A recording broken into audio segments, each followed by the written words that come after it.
Your deck for this month is Tarot de la Lute, which, sorry, I did not expect that to happen. Probably would help if I plugged this in and I hit myself in the face with that, and that really hurt. Hold on.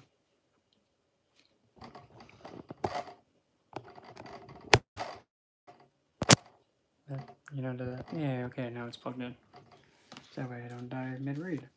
So essentially, just like before, except we're going to be changing the polls. It's going to be only one Dark Goddess card, and then one Daemon card being pulled, and then 5 cards being pulled from the Tarot deck. And in case Tarot doesn't know. So essentially is pretty much the same as last month as before. This is really intended for a Virgo Ascendant or a Virgo Lugna, but if you only know that you have Virgo Sun, that's fine. And if you're a cross-watcher playing stocky on a Virgo, love it if you try to avoid doing that, but if you have to do it, I mean, it has to be done. But other than that, let's get to this Virgo for the month of April. Okay. We have her. Okay.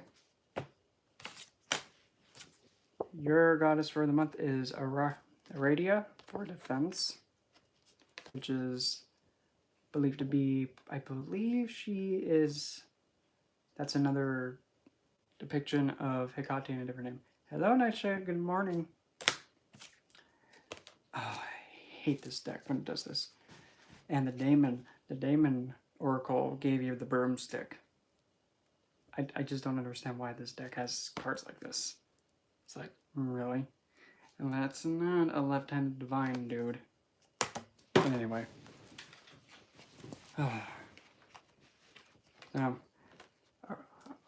Aradia with the broomstick. So pretty much what I'm getting is this. For the month of April,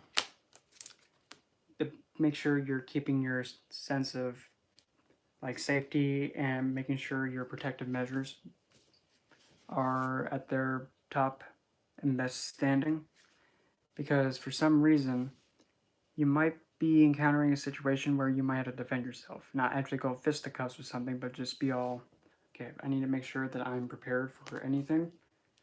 And actually that's an Excel point of Virgo, to make sure everything is organized, structured, and ready for anything from hanky and panky to Moses coming in telling you to like make the waves come crashing down on your house.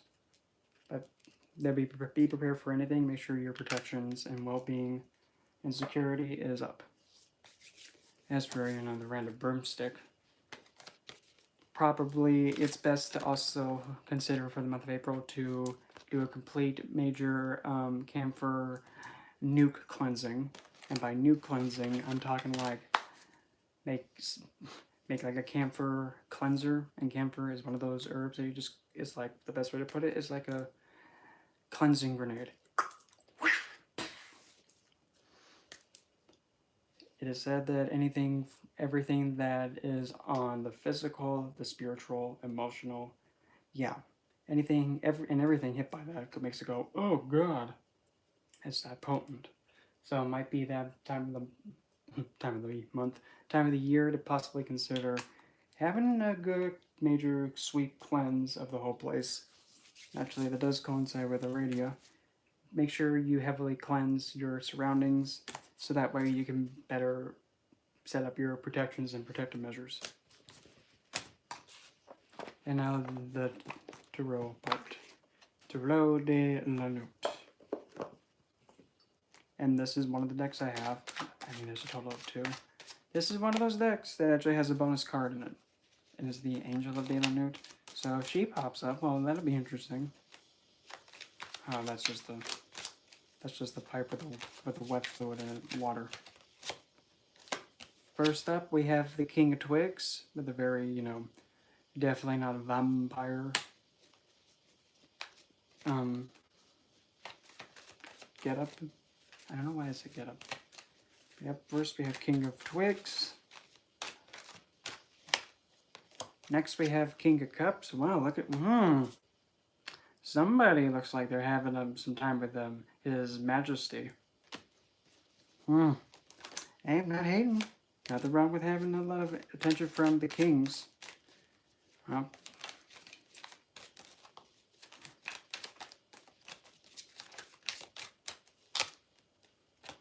strength.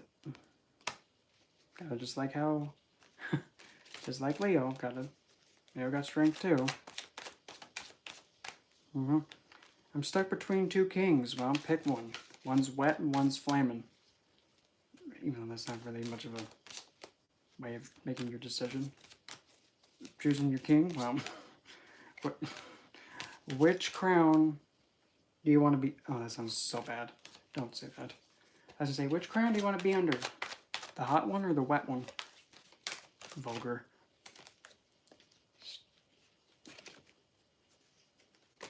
I do not know what just happened right there, but I'm going to assume it didn't happen.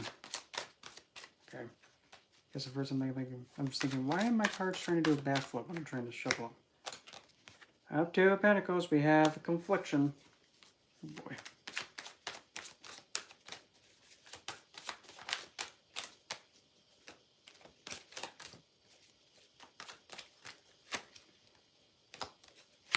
And Lovers. Oh boy. Oh boy. Well, isn't this going to be quite the interesting one? So, right off the bat, I'm just going to go with it. So, currently, you may be in a situation where you have two choices to make, and you're caught between trying to pick the one that's going to be the most balanced and fulfilling to you. But right now, you might be in a state of like, I have such a lustful desire and I'm craving just to get one of these kings, because one of these kings I do want as the king, or wanting to have as a figure that's very strong in your life, or being like a very masculine figure, or a figure that's very mature towards you. You can even have someone trying to be either somebody who's a more emotionally mature or more alluring and more kind of a little bit zestful, if you catch my drift. But currently you might be stuck between hanky and, well, you might be stuck between, being flaming hot or, moist and wet. I hate that word, but still. You may be kind of a little bit conflicted, which is kind of making you be a little hesitant on choosing which one to have the line, go after. But either way, whichever one you choose, make sure that he doesn't think he's hot. Don't make him believe that he can be all slick and just be all like, I'm gonna caress that chin, woman. No, you wish. Make sure you stand up for yourself too. And really, this doesn't even have to be anything romantic. You could actually be choosing between two choices that are very beneficial. One pretty much gives you a lot of motivation and a lot of zest and is pretty inspirational, while another one's a little bit more emotionally friendly and a little bit more emotionally supportive. But just like with Cinderella here, being like, I don't know which clock to take. Because she has one clock in one hand and one in the other. So she's like, I don't know which pocket watch to take. Oh no, I left my slipper. But I gotta get back home, otherwise, how am I gonna get back home on a melon? Or was it a pumpkin? How am I gonna get back on a pumpkin? I don't know how that's gonna work. But either way, just be hesitant on the choice. Make sure, before you actually do make your decision, make sure you have your mind cleansed and being able to see from a perspective that's most beneficial to you, and most definitely protect your heart, protect yourself. Because if you don't have a clear mind, you're not going to be able to fully protect and lay the foundations and be able to actually even safeguard a bond between you and something very valuable to you, which can be a very, love tapping motivator, or something that is very emotionally mature and very supportive. You might be in between a rock and a hard place, trying to figure out which. Oh my God, no! Don't say that. That's vulgar. Oh, we're all ladies here. You might be a bit conflicted which clock to take. If you heard that wrong, I tried. I tried to stop it, but nope, it wants to come out. But just don't hesitate, because if you hesitate, the line's going to be all, woman, which one do I go after? Tell me. God, you're so useless. I'm not useless. I'm just trying to make a good decision. Come on, woman, just pick one. They both have sausage. They both do the same thing. Just pick one. Yeah, because when you have something festering up in you, when it comes out, it's like.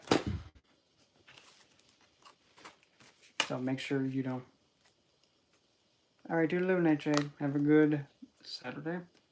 At least that's at least what I'm saying. Just make sure your area is cleansed, and you're actually able to have the foundation to protect whichever, king you choosing to go with.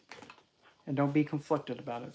When you choose one, go in, well, not really face first, but just be very confident in the one you choose to go with. And just know that you're making the right choice. Because it's either way, both of them are going to benefit you in the long run. But anywho, that's what I've got for you, Virgo. Later today, I will be doing another live, and I'm going to be going on about, what was it? Oh, about, why it's kind of important to, not be telling everybody, hey, this pendant I have, yeah, this one, this is what protects me. Don't be telling people that, and I'll explain why later today.